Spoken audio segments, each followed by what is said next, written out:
நாளைக்கு மார்க்கெட்டில் நம்மளுக்கு என்ன மாதிரி ஒரு சான்சஸ் கிடைக்க போகுது டெரிவேட்டிவ் வச்சு நீங்கள் ஃபாலோ பண்ணும்போது. அப்போ ஃபஸ்ட்டு ஃபிபனாச்சி ரீட்ரேஸ்மெண்ட். அப்போ நாளைக்கு ஒரு டவுன்னா எதை எடுத்து நம்ம ஃபாலோ பண்ணி பார்க்கலான்னா, ப்ரீவியஸ் டே உடைய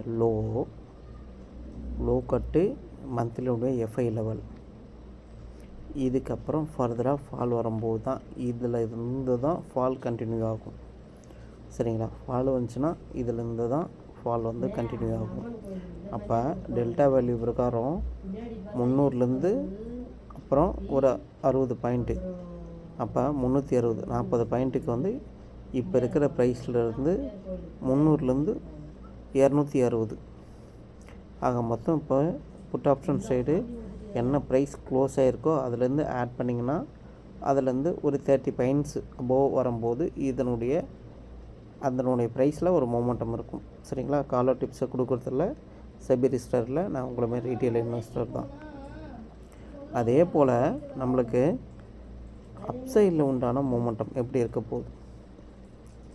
அப்போ இந்த 50% மேலே ஃபஸ்ட் அட்டெம்ப்ட் இல்லாமல் செகண்ட் அட்டெம்ப்டில் இது க்ளோஸ் அண்ட் கிராஸ் பண்ணும்போது தான் ஃபர்தரான ஒரு அப்சைடு ஒரு மொமெண்டம் இருக்கும். அப்போ நம்ம ஒரு மேலே மார்க்கெட் மேலே நோக்கி நகர போகுதுன்னா இதுக்கப்புறம் மட்டும்தான் நம்ம வாட்ச் பண்ணணும்.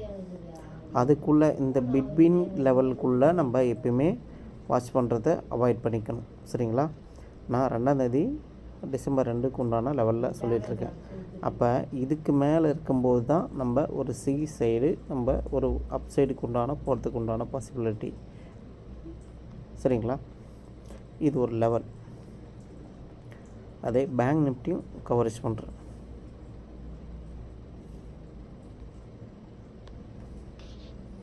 பேங்க் நிஃப்டியும்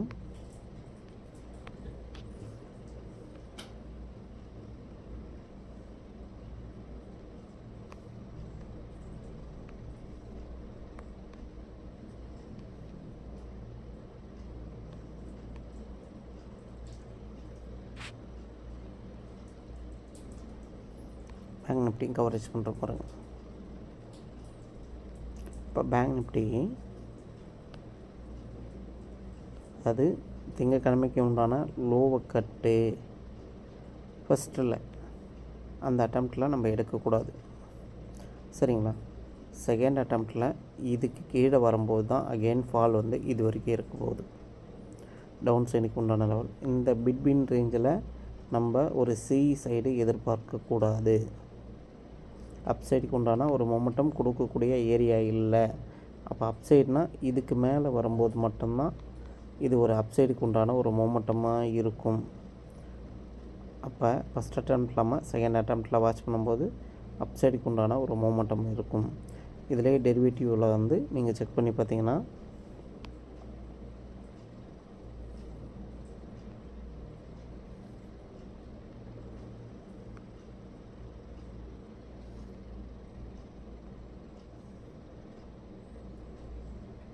இதில் போய்ட்டு என்ன மாரி கான்ட்ராக்ட் கொடுத்துருக்காங்கன்னு நம்ம ஒரு மேலோட்டமாக பார்த்துக்கலாம்.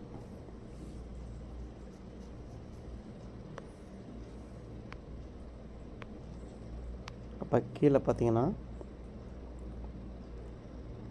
26,200 25,300 இவங்களுடைய க்ளோசிங் ப்ரைஸை பார்த்தீங்கன்னா இவங்களுடைய ரேஞ்சு.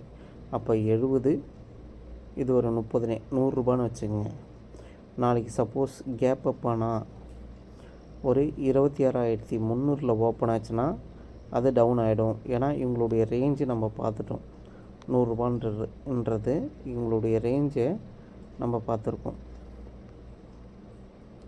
இவங்களுடைய ரேஞ்சு வந்து பார்த்திங்கன்னா 70 ஒரு 30 ரவுண்ட் பண்ணும்போது இதுக்கு மேலே அப் சைடில் ஓப்பன் ஆனாலும் டவுன் ஆகிடும். ஒன்று 300 மேலே ஓப்பன் ஆனாலும் டவுன் ஆகிடும். அதுக்கப்புறம் அடுத்தனுடைய 26,300 400 மேலே ஆனாலும் டவுன் ஆகிடும். அப்போ லோவில் வந்து 26,100 ஓப்பன் ஆனாலும் அப் சைடு போயிடும். 26,200 ஓப்பன் ஆனாலும் அப் சைடு போயிடும். இது ஒரு சினாரியோ. அதே மாதிரி அடுத்த வாரம் கான்ட்ராக்டில் என்ன மாதிரி டெரிவேட்டிவ் போட்டிருக்காங்கன்னு ஒரு செக் பண்ணிக்கலாம். அப்போ மார்க்கெட் வந்து தொடர்ந்து செல்லர் தான் இருக்காங்க. அதுக்கப்புறம் மேலே மார்க்கெட்டு ஒரு டவுன் ஆகிட்டு அதுக்கப்புறம் மேலே மார்க்கெட்டு கொண்டு போகிறாங்க. இங்கே 200 இப்போ 16ஆம் தேதிக்கு உண்டான லெவலில் 9ஆம் தேதிக்கு உண்டான லெவலில் நம்ம பார்த்துக்கலாம். அப்போ மார்க்கெட்டு எக்ஸ்பிரி அப்போ ஒரு டவுன் கொடுத்துட்டு தான் அது அப் சைடுக்கு உண்டான ஒரு மொமெண்டம் கொடுக்க போகுது. அப்போ இங்கே 200 300 அப்போ 200 300 க்ளோசிங் ப்ரைஸு 125 157. அப்போ அதனுடைய இலையில் தான் இருக்க போகுது. இந்த கால் புட் செல்லருடைய க்ளோசிங் ப்ரைஸை ப்ளஸ் பண்ணிங்கன்னா புக்கிங் ஏரியா, மைனஸ் பண்ணால் பேனிக் ஏரியா. அதேமாதிரி கால் செல்லரில் மைனஸ் பண்ணிங்கன்னா புக்கிங் ஏரியா, ப்ளஸ் பண்ணால் பேனிக் ஏரியா. இதனுடைய ரேஞ்சு சரிங்களா. அடுத்தது அதே மாதிரி பேங்க் நிஃப்டியில் என்ன மாதிரி போட்டிருக்காங்கன்னு பார்க்கலாம். அப்போ பேங்க் நிஃப்டி ஃபர்தராக ஒரு சைட்வே காலையில் ஓப்பன் ஆகும்போது ஒரு அப்சைட் போயிட்டு அகெயின் வந்து ஃபாலோ ஆகிறதுக்கு வாய்ப்பு அதிகமாக இருக்கும் செல்லர் பார்க்கும்போது. அப்போ 60,000 கொடுத்துருக்காங்க. 672 752 டிவைடட் பை 2ன்னு போட்டிங்கன்னா இவங்களுடைய மிட் ரேஞ்சினுடைய லெவல்ஸில் என்ன மாதிரி இம்பேக்ட் ஆக போகுது. அப்போ அந்த 60,000 கூடால 672 மைனஸ் பண்ணுங்கள், ப்ளஸ் பண்ணுங்கள். இவங்களுடைய செல்லருடைய புக்கிங் ஏரியா, பேனிக் ஏரியா, அதனுடைய சப்போர்ட் ரெசிஸ்டன்ட் ஃபிபொனாச்சி வச்சுக்கிட்டு இதில் பார்க்கும்போது ஒரு சக்ஸஸ்ஃபுல்லாக இருக்கும். சரிங்களா. இது வந்து சிம்பிளாக இருக்கும், ஆனால் பர்ஃபெக்டாக இருக்கும். சரிங்களா. யூடியூப் சேனலை லைக் பண்ணிங்க, டெலிகிராம் சேனலில் ஜாயின் பண்ணிங்க.